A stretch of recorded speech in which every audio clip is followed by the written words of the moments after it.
জমি বেচাকেনা নিয়ে টাকার দাবিকে কেন্দ্র করে উত্তপ্ত লঙ্কামুড়া। প্রতিবাদ করতে গিয়ে এক যুবককে মারধরের অভিযোগ। ন্যায় বিচারের দাবিতে এসপির দ্বারস্থ এলাকাবাসী। লঙ্কামুড়া এলাকায় গত এক মাস ধরে অভিযোগ উঠছে, জমি বেচাকেনা করলে টাকা দিতে হবে বলে দাবি করছেন কিছু ব্যক্তি। অভিযুক্তদের মধ্যে রয়েছেন বিকাশ ঘোষ, তপন ঘোষ এবং সুধাংশু দেবনাথ। এই দাবির প্রতিবাদ করতে গিয়ে ভিকি ঘোষ নামে এক যুবক মারধরের শিকার হন বলে অভিযোগ। ঘটনায় এলাকায় চাঞ্চল্য ছড়িয়ে পড়ে। এরই প্রতিবাদে এলাকাবাসী পশ্চিম ত্রিপুরা পুলিশ সুপার নমিত পাঠকের কাছে ডেপুটেশন প্রদান করেন। তাদের দাবি, অবিলম্বে দোষীদের বিরুদ্ধে কঠোর ব্যবস্থা নিতে হবে এবং ঘটনায় সুষ্ঠু তদন্ত করতে হবে। এলাকাবাসীরা জানিয়েছেন, যদি ন্যায় বিচার না মেলে তাহলে তারা মুখ্যমন্ত্রী ও রাজ্যপালের দ্বারস্থ হবেন। ঘটনাকে কেন্দ্র করে এলাকায় উত্তেজনা বজায় রয়েছে। এখন নজর প্রশাসনের পদক্ষেপের দিকে।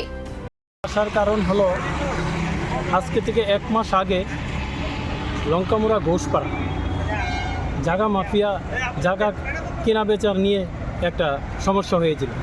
সমস্যাটা হলো, আমার ভাতিজার সাথে দীর্ঘদিন ধরে সে এলাকাতে জায়গা দালালি করে যাচ্ছে। বিকাশ ঘোষ, তপন ঘোষ এবং সুধাংশু দেবনাথ।